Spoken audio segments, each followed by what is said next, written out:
All right. Let's give it a few minutes for everyone to show up.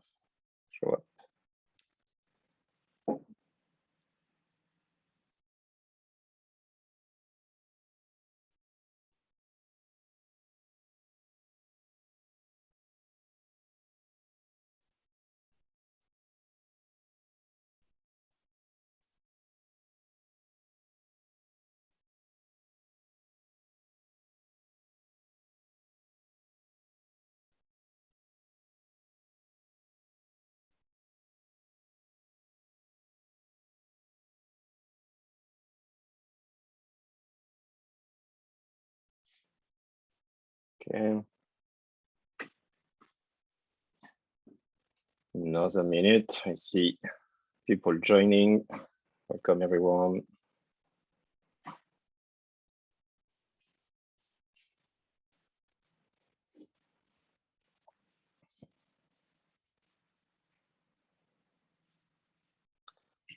All right, let's get started. So, hello everyone. A very warm welcome for those of you joining today our webinar about tech due diligence secrets from an auditor. Thank you so much for attending. It's a real pleasure to have you here. My name is Johann Romefort. I'm very happy to be here. For this webinar hosted by CircleCI. CircleCI is the largest continuous integration and delivery platform where developer can seamlessly take ideas to execution at scale.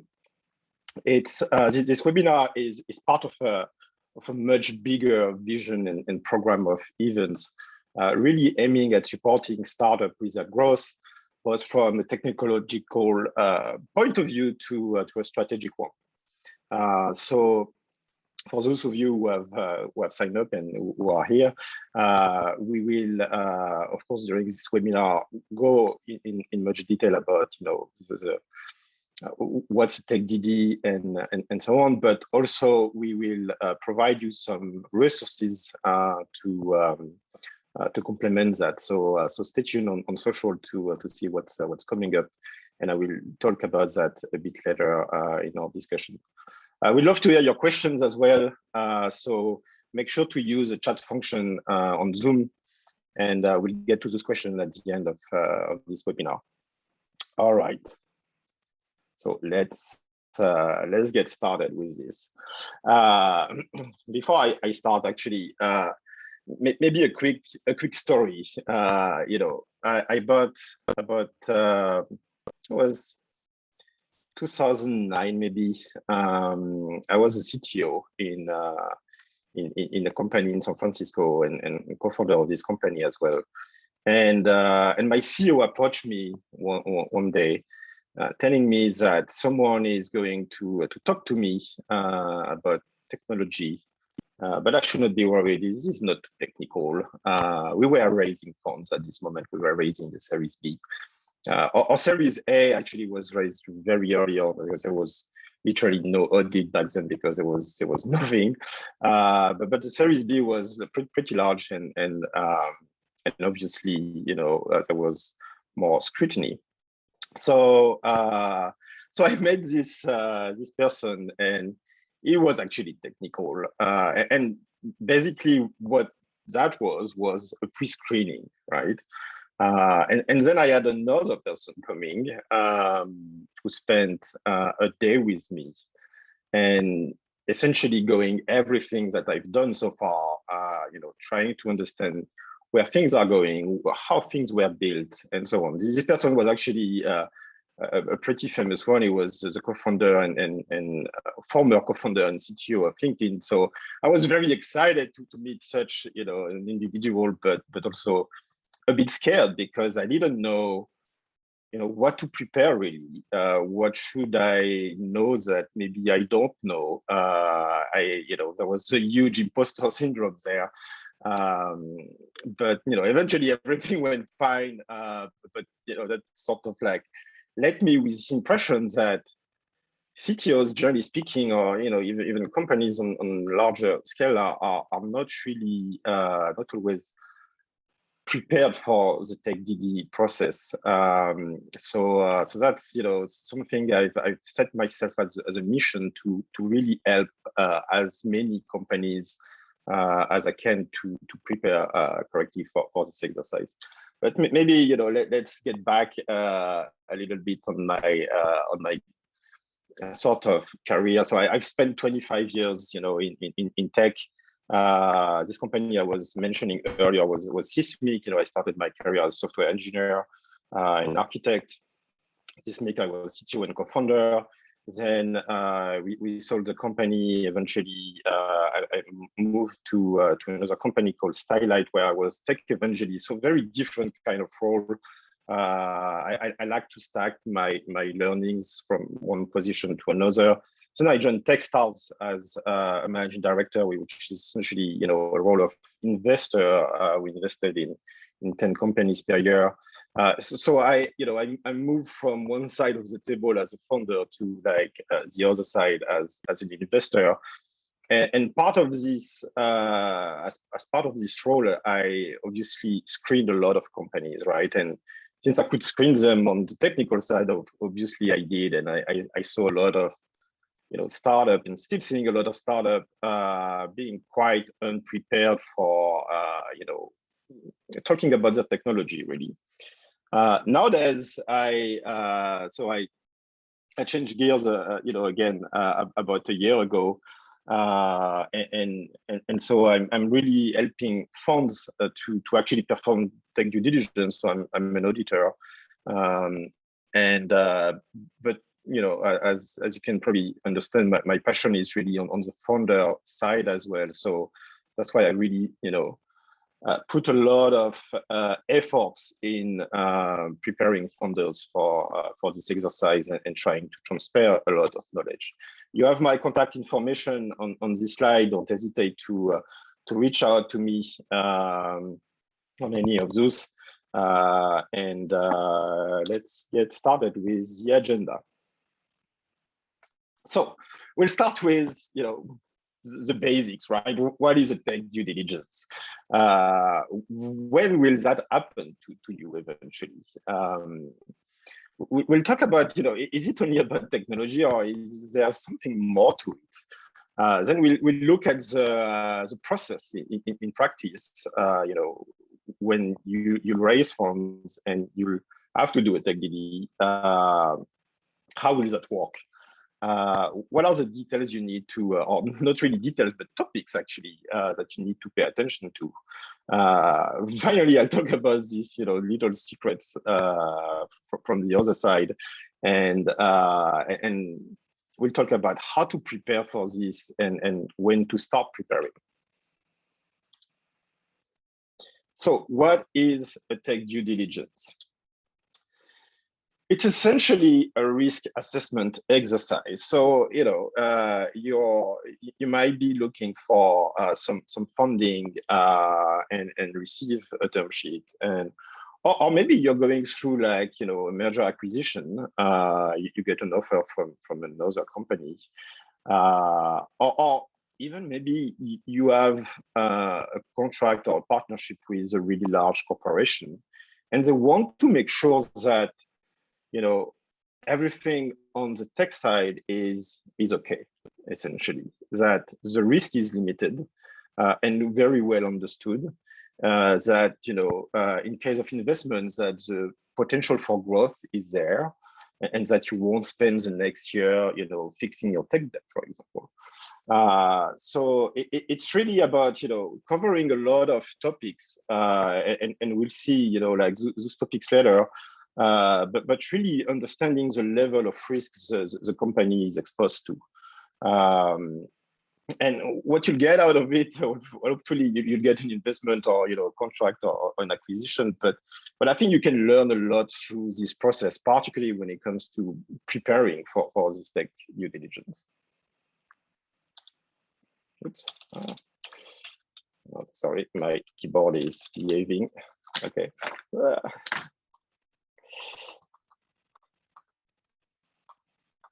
Okay, here we go. Sorry about that. So maybe the first question is, when will I get audited? And I hear this question a lot. I work with a lot of early stage companies. I try to bring up the topic of tech due diligence early on, because I think it is important to bring it on quite early before it's a surprise, right? But essentially what you need to keep in mind is that, and what I'm gonna do is like a lot of generalization. So, don't, there's no rule in there, obviously, because some funds will be more diligent than others, and some don't really care that much about, going really deep down into technology. But, as an overall kind of framework, you can think about it that way. So at pre-seed and seed, most likely you won't get a full tech DD. It's gonna be, a screening, let's say. So a screening will be a few, maybe a couple hours with a CTO to talk about how he builds a team, how he builds the technology, and trying to identify potential red flags or,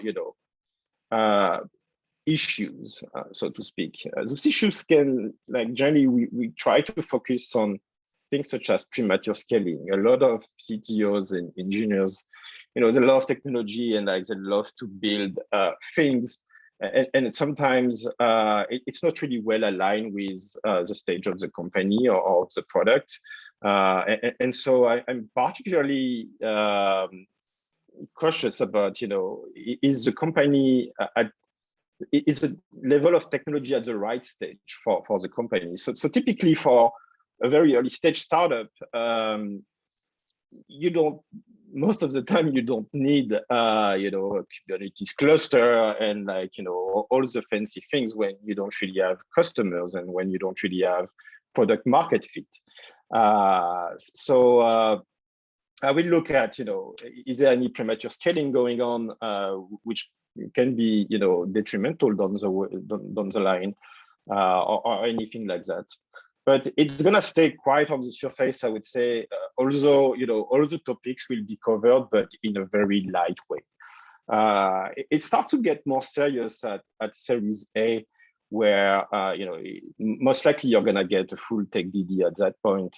Not all the time, again, and it might be also just technical screening, but it also might be like a very deep tech DD, depending on size of the round, of the investors and so on. But essentially at that stage, like the focus will be on the team, the scalability, and really the potential for growth, right? Like, again, if there's like a ton of tech debt, it will be potentially very difficult to grow the company.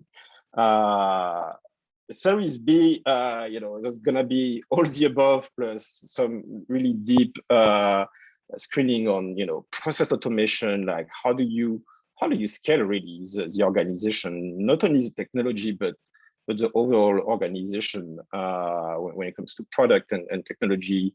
A lot of process have to be put in place to ensure that you can really scale.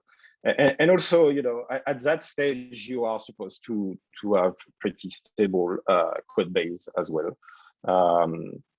Series C, sorry, and merger and acquisition.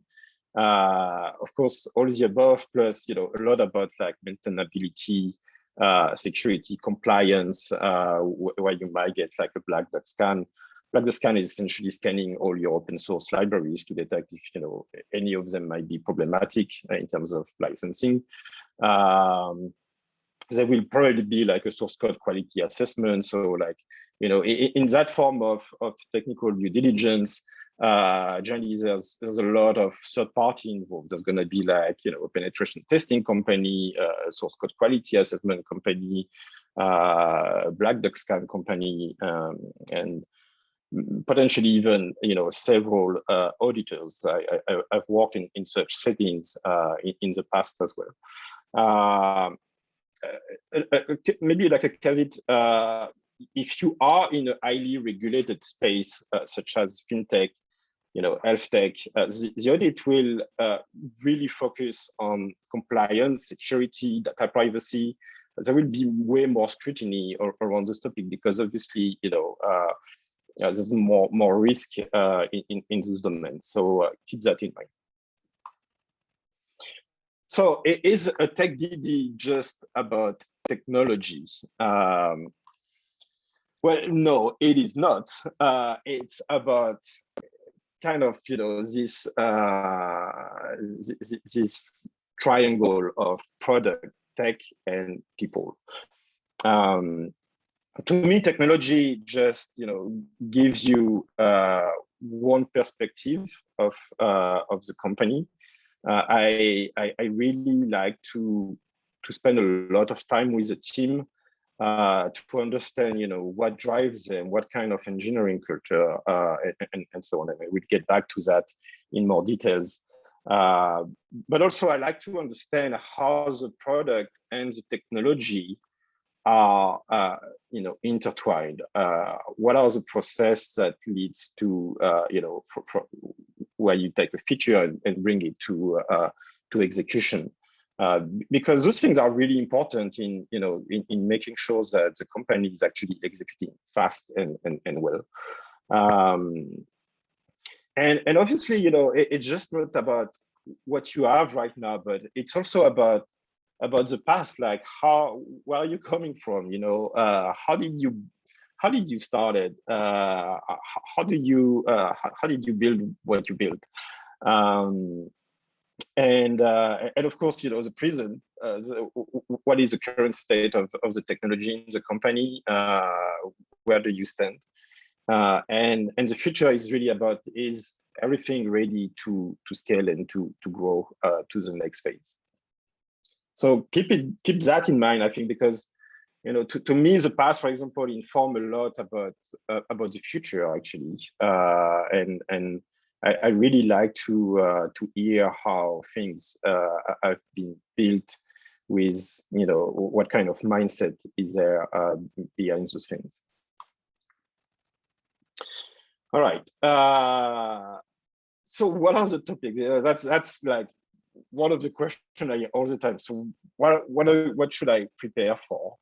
And obviously there are a lot of topics, as you can see on this picture, and that's not the full list of topics. It's just an extract, let's say. But if we look at these three dimensions as I talked about them, on the technology side, you're going to be, obviously, architecture is going to be scrutinized. How you build your front end, if you have a front end, or like maybe mobile app. The security, is something a lot of startups sort of forget about or put on the back burner. But it's a very important topic because it does represent a certain risk. Quality assurance, how much of the code base is actually tested. Automation, do you have a CI/CD in place? And what is a pipeline like? What kind of disaster recovery strategy you have, data privacy, infrastructure, and so on. So there's a lot of topics on the technology side, obviously. But then if we move to team and leadership, I really like to look at what are the skills on the team. Are there any gaps? Are there any anything that is not well balanced? Sometimes you see teams where there's a lot of very junior people and there's not really anyone senior, maybe besides the CTO, and sometimes not even to sort of bring a bit of experience to the team. So those are things to really consider, even when you build a team, to make sure that there is a certain balance, that there's not too many gaps. For example, I love to hear companies telling me about how they build redundancy in the team. Like, there is this famous expression, "eat by the bus," right? It's an "eat by the bus" factor, which essentially means like, what happens if someone on the team, leaves, or has something important that they cannot work anymore. What happens then, right? So sometimes knowledge is, sort of locked locked in someone's head, and that can be a problem. I try to really dig into that and make sure, because it is a risk, to really make sure that everything is fine. I look at the churn of the company, which is a very important data point to know about how is the engineering culture, how is the company culture overall, are people happy in there. I look, of course, at the engineering culture. Are there any OKR, KPIs? Is there any accountability in the company? What kind of, what is the level of empathy between the engineers? Is there any psychological safety on the team? Those are really important factors when it comes to building teams and building successful companies, which are sometimes underrated, but nevertheless very important. And then on the product side, I'm really interested in how there's a lot of overlap with the technology, obviously, but how do you go from product feature to executing this using technology? How long does it take? What is the process? I look at the UX, UI, see if there's anything there that might be problematic or might be improved, where the team might not have put a lot of emphasis. You'd be surprised how many UX and UI are actually designed by engineers, which sometimes it's totally fine actually, but sometimes not. Look at analytics, because they are also really important and really inform on things such as how iteratively the team is going. I look at the SEO, which is a very which is a topic that is often forgotten and sort of in between the marketing and tech team, where marketing expects the tech team to do it, and vice versa.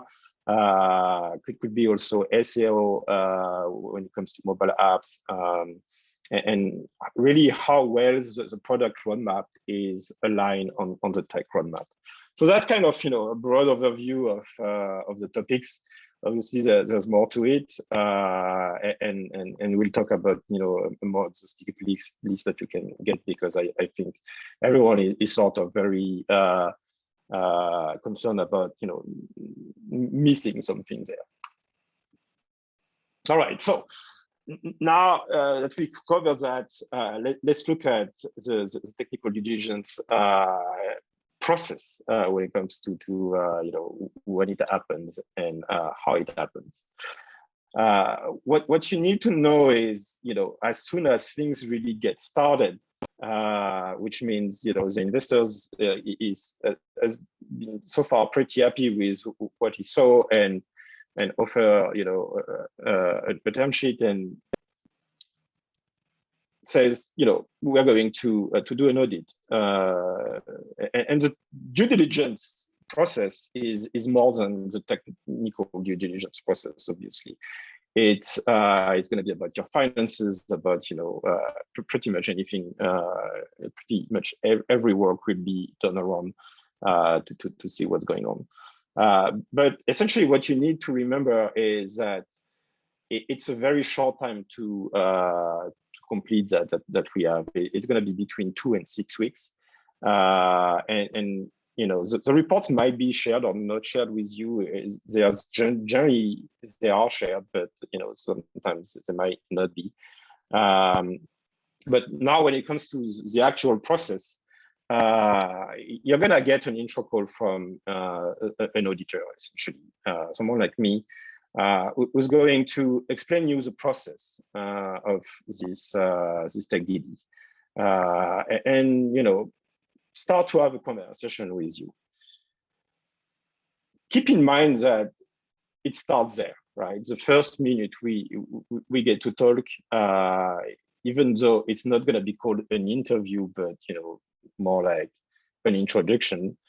It is, in essence, an interview, and I start to take a lot of notes during that. Then I will ask the CTO to put a list of documents in the data room.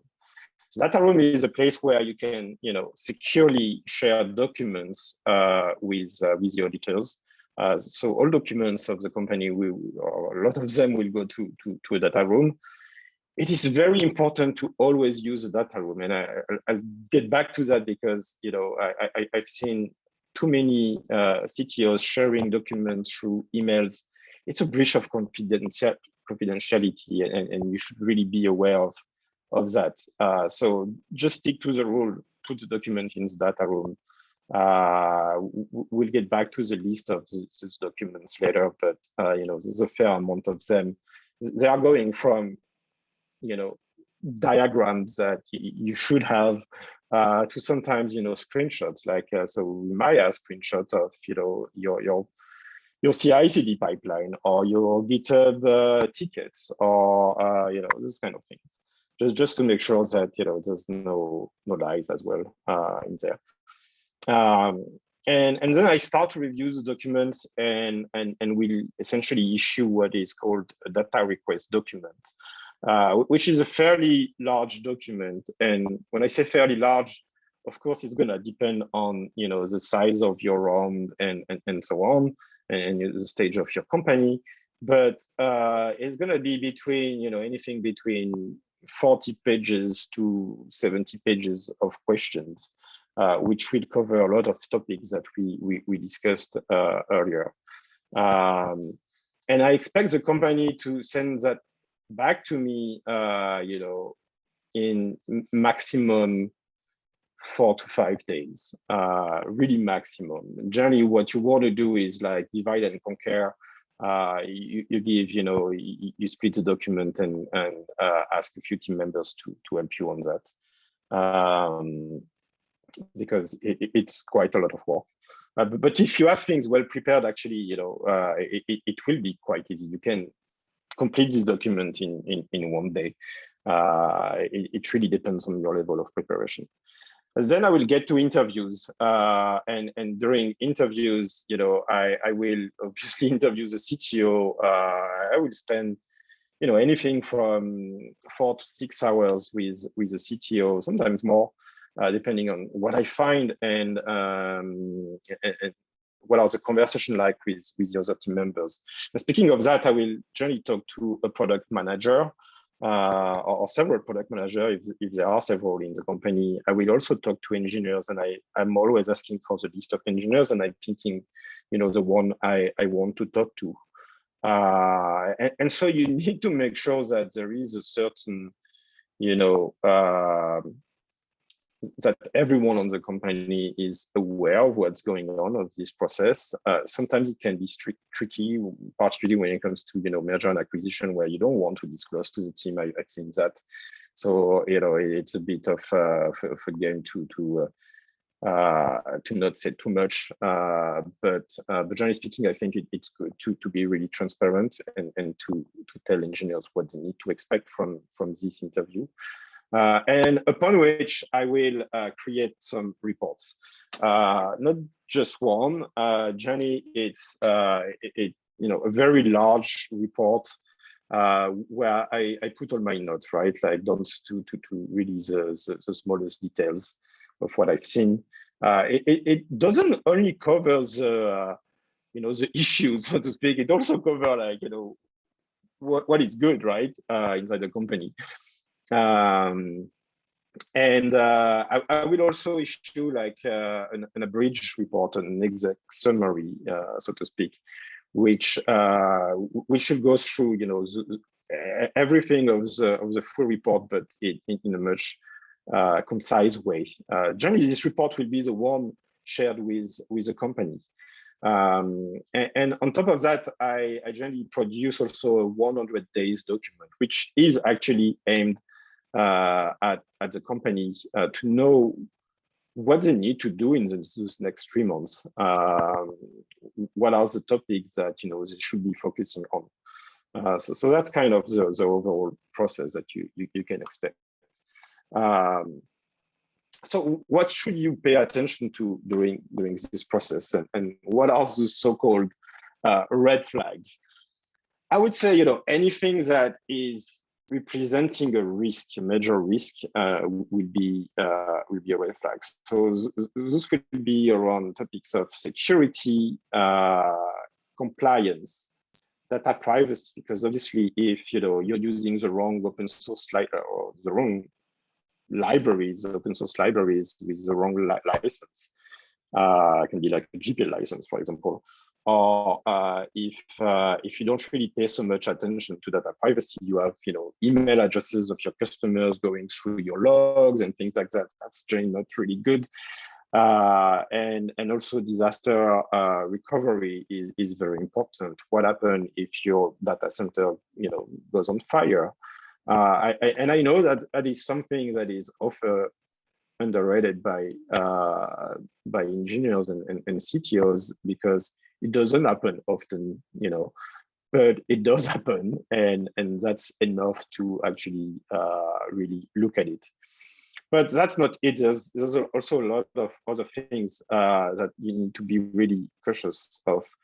To me, if a company doesn't have a good dev tooling, like they don't have a CI/CD environment, there's really no excuse for that, to be honest. Like, obviously we are in the CircleCI webinar, and it's very easy to nowadays to actually put tools like that in place. It don't require like crazy skills of installing, and maintaining and so on. Like, they do exist as SaaS.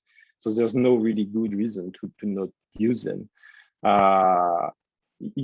Like, red flags to me will also be, to be honest, the lack of understanding of terminology, because I had technical screening and sometimes tech DDs where I asked the CTO, is there a CI, like what are you using for CI/CD? And I saw his eye just opening, like, what do you mean by CI/CD?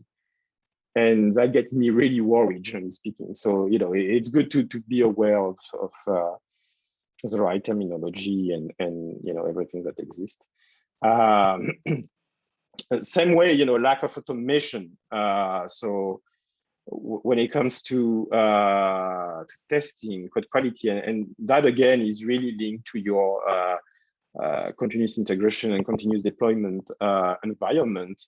It's great to have one, but on the other hand, if you don't really leverage it, it's a bit of a missed opportunity. So make sure that you do code quality assessment inside your pipeline, that you have some product which can assess open source library vulnerabilities and those sort of things.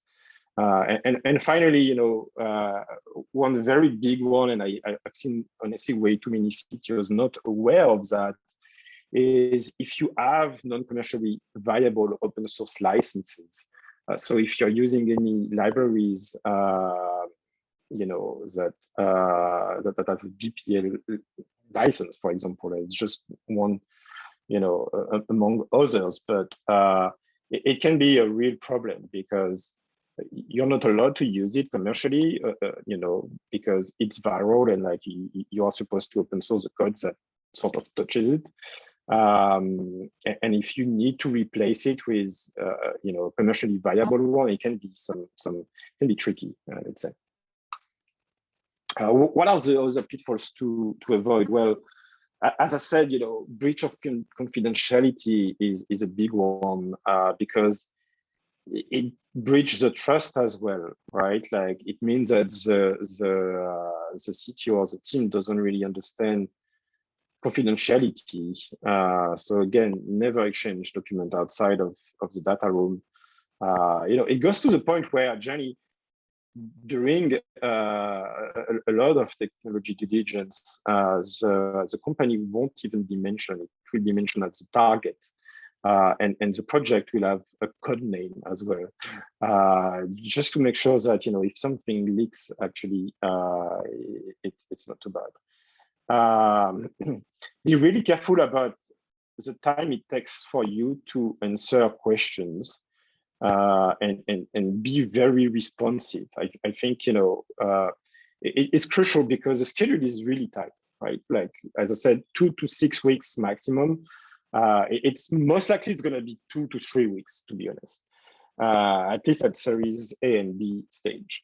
So the longer you take to reply to emails and or to produce documents, the less time, the auditor basically has to write his report and so on, and things can get really stressing on that side. Pay attention to what you share on your screen. I've seen a bit of everything there, but like just to give you examples, right? I've heard CTOs saying, hey, like, I'm very conscious about security.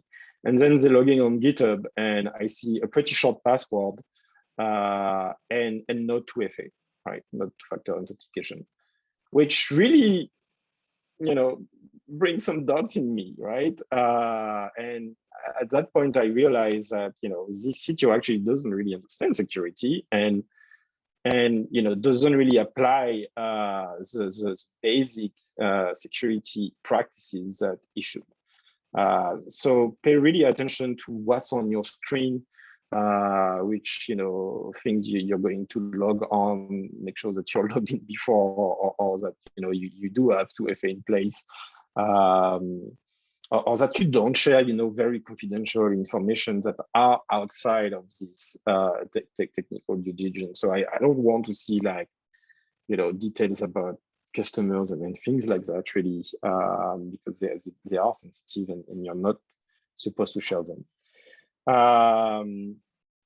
Don't be late. I mean, that sounds obvious, but again, I've seen that too many times. And partially don't be too defensive. I know some people feel, depending also on the attitude of the auditor, obviously, but we love to play games as well. So if you see a CTO that is on the defense, it generally, the signal that I get is that there is something to hide. And if there's something to hide, I'm going to dig deeper.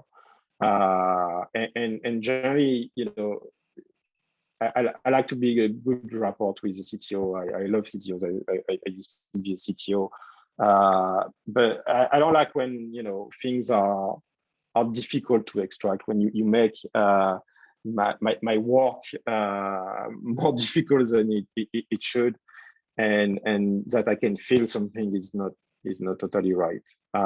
So like be really conscious of that. It's not against you. It's just it is an exercise. And you can, it's totally fine to say I don't know to a question, or to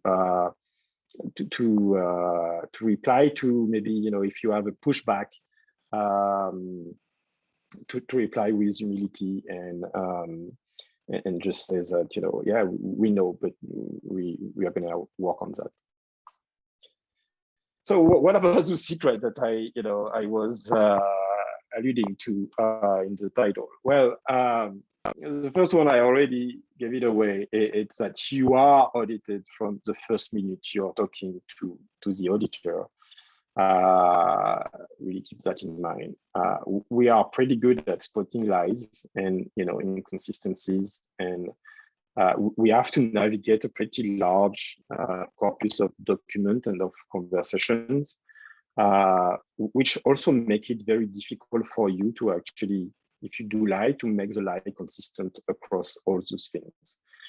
Just to give you a concrete example, I will, as I said, interview team members and try to cross-reference what I hear from CTO, what I read in document, and what the engineers are telling me. So it's very hard to build lies at scale, I would say.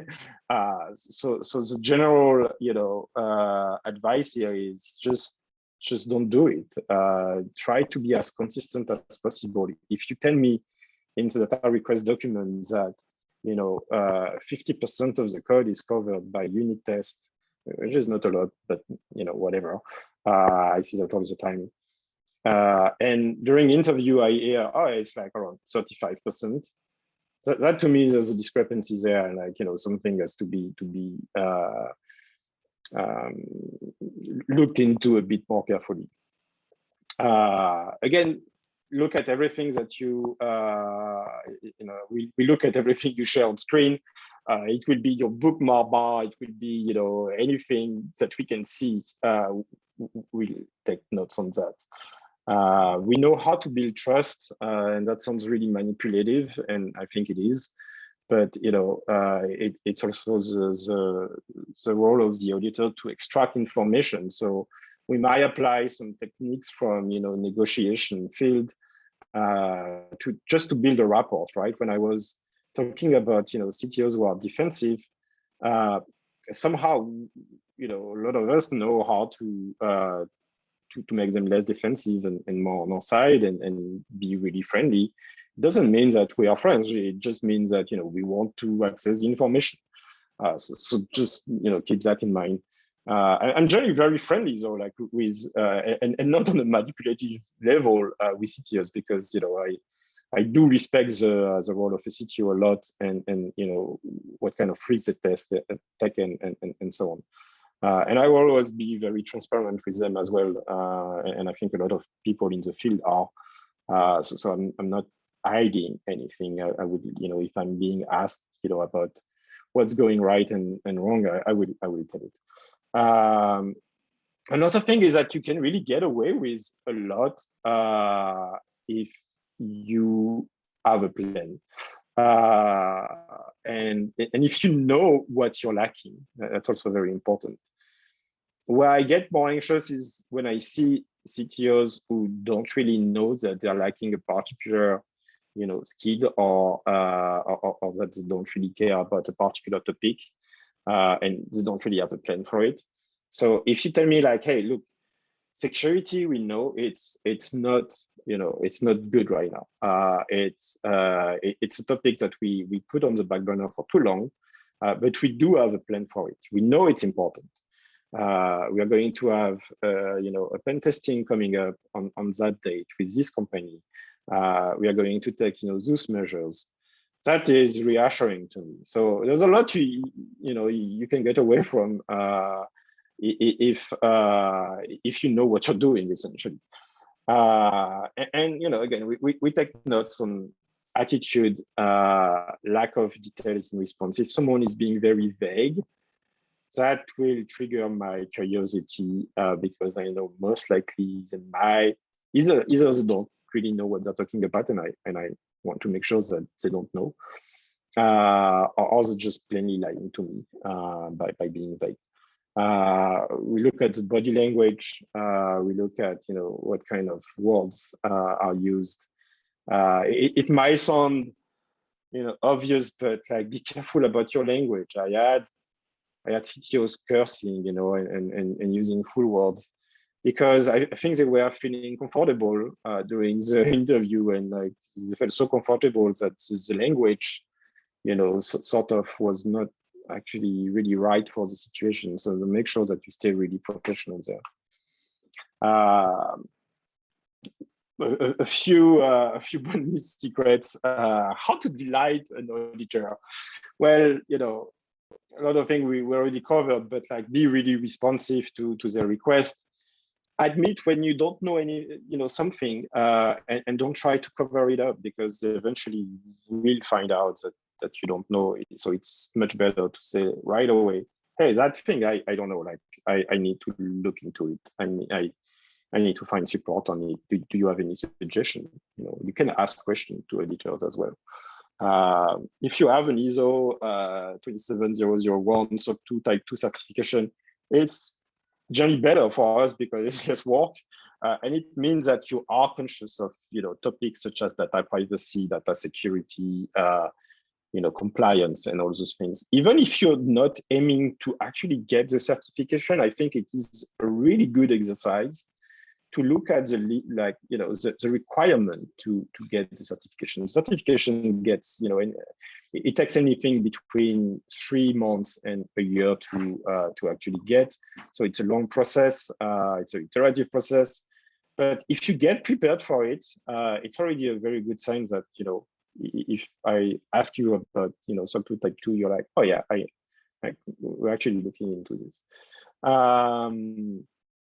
Always be honest. Don't lie again, because that won't go right.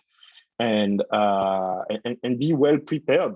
I think that's I see way too many CTOs who are not prepared, and I think one of the reasons for that is that, well, there's not much online about it beside a few articles about the 5 things you should think about. So good preparation takes time. But I want to quickly go back to what to take away really from this technology due diligence process. I think, in my opinion, it is a forcing function to make you think about risk and your ability to grow the company. And a lot of CTOs, I think, don't really think about that because they are very entangled in what they have to build right now to make sure the business survive. And they are very entangled in just churning out features essentially, right? But you do need to think about risk because the risk is always there. And I have seen way too many horror stories in my career, including like being myself a CTO where I didn't really care so much about disaster recovery or and this kind of thing, and it can be very detrimental for the company and sometimes disastrous. I think it's a good reality check, and it helps you build a certain balance in your technology roadmap to think about features, but also about infrastructure, about automation, about security and compliance, and all of those things that we often overlook. And finally, I think it helps you think in a more strategic way, and not just about the product itself, but what is the bigger picture. So when should I start preparing, and how do I do that? I would say if you're raising a Series A, like a good 6 months before to a year before is a good time frame to start preparing. I would not start a month before, because there's going to be a lot of documents that you're going to have to produce, and you don't want to stop everyone for 1 month to do it.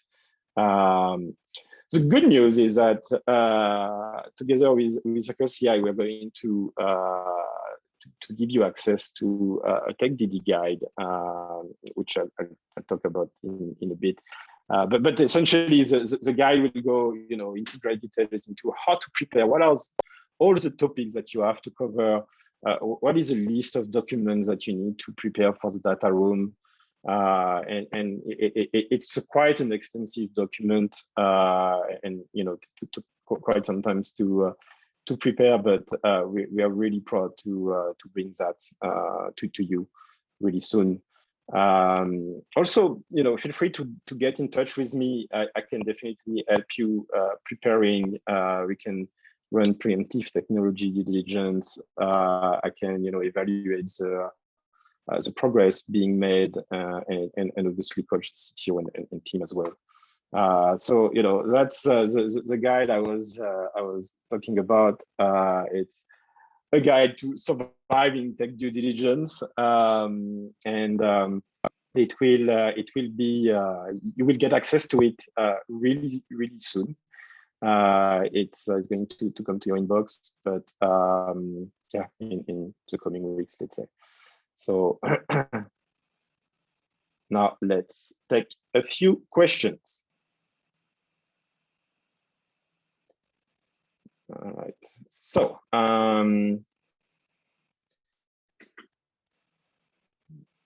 let's see. So from Anna, process question: at which point do you sign an NDA before letting someone so deep into your lab and tech design?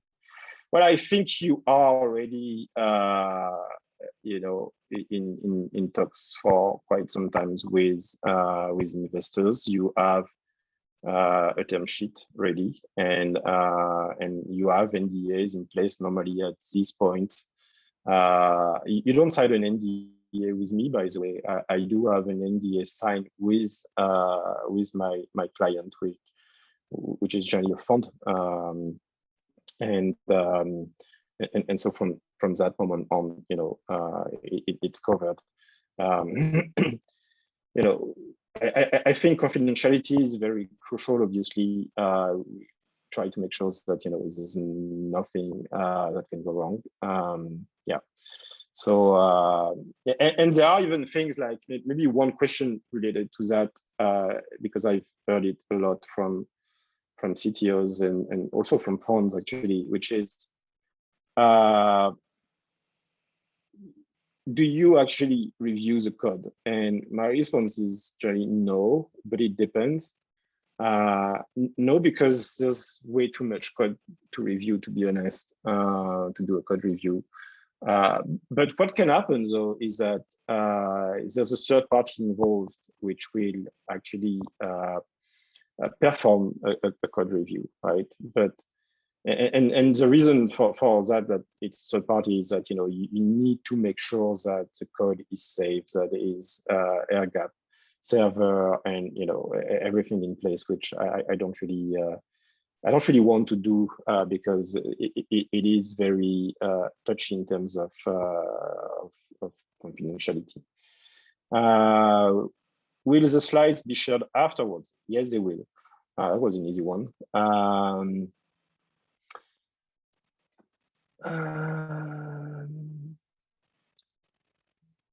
In the overview of topics, are there must-have versus nice-to-have we should really be aware of?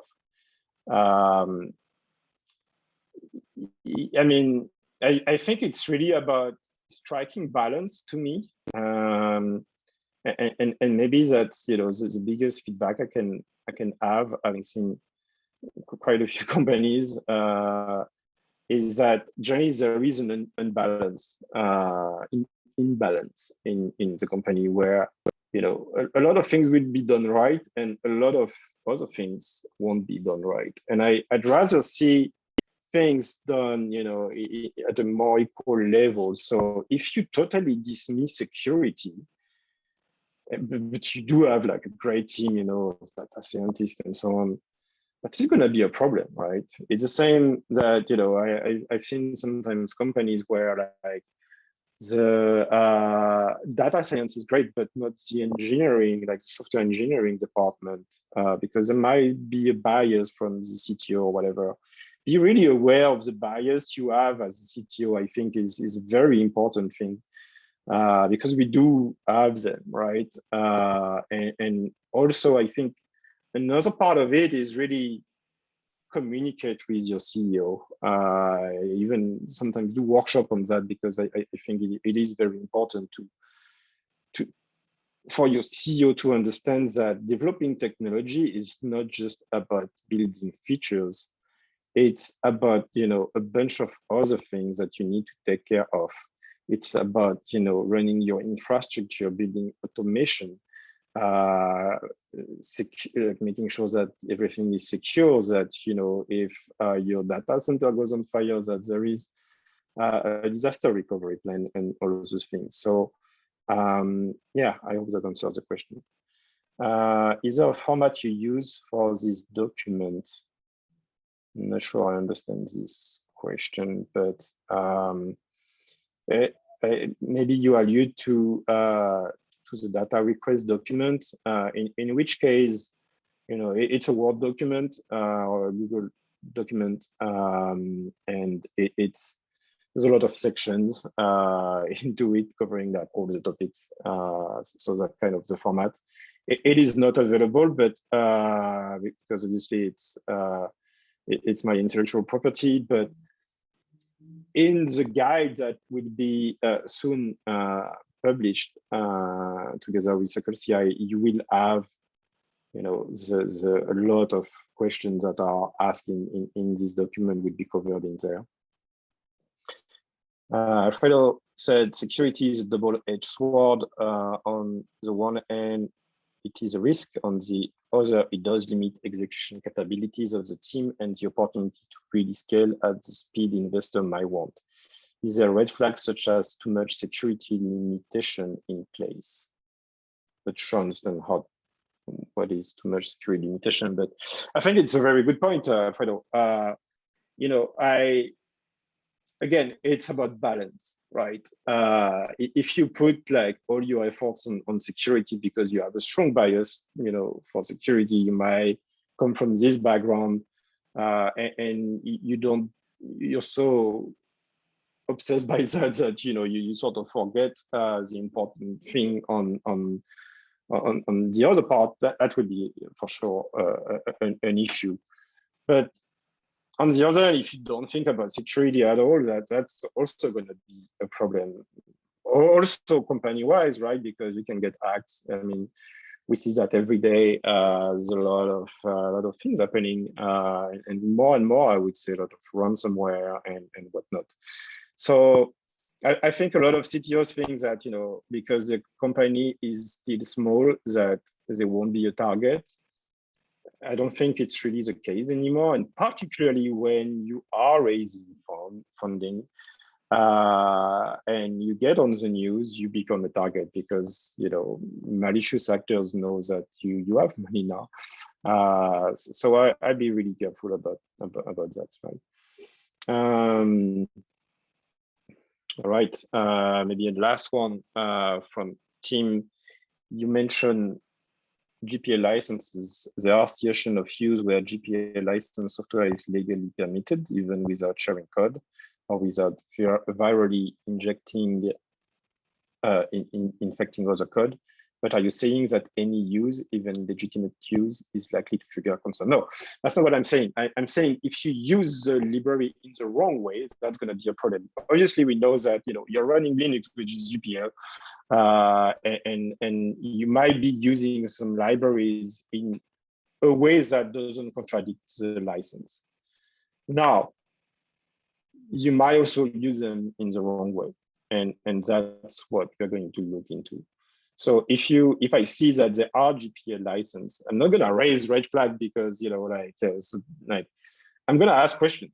I'm gonna ask okay, how do you use this? And we might even get lawyer involved in that, just to make sure that your use is actually permitted. And since it's a legal topic, it's sometimes really difficult to read between the lines of what you can do and cannot do. So at that point, given that in a due diligence process, you also do have access to lawyers, it's going to be some things that will be scrutinized by lawyers. But I'm not saying that you should not ever have any GPL license code in your code base, but it is something to really think about. How does the depth detail for Tech DD differ between raising via VC, PE, debt funding? Do they all go equally deep? I don't think there's any rules, unfortunately. I would love to give you a set of rules that would be easier for everyone, but it's just not the way it is. I see VCs at Series A, not doing tech DDs, and then at Series B, the VCs think that the tech DD was done at Series A when he was not, and don't do it either. This is a lot of different situations. And on the other hand, you also have seed investors who will systematically do at least a screening. Sometimes what you might have, and what if you remember the story I told you at the beginning, I see more and more VCs particularly doing technical screening first, which makes a lot of sense because doing a tech due diligence is costly for the fund. And sometimes in a 2-hour call, you can already say hey, there are a bunch of red flags. And I think this is going to be a very difficult deal for those, reasons. And so they save themselves, the trouble to get further with it. So you might have a technical screening and then a technical due diligence, but you can also have a technical screening and then not a tech due diligence, because the screening really appears that everything is actually really good, and we don't really need to to go so much deeper. So it's again, no rules there. It's just, everyone is doing differently. Some will go really deep, some won't. If you do have an M&A, like it most likely it's going to be like a pretty deep audit. But beyond that, everything is different. All right, that's pretty much it for today. Thank you so much, you all, for being here. Really enjoy, sharing this topic with you. Keep in mind that you will receive a link to the surviving the technical due diligence guide very soon. And again, thank you for your time. Really enjoy it. Thanks.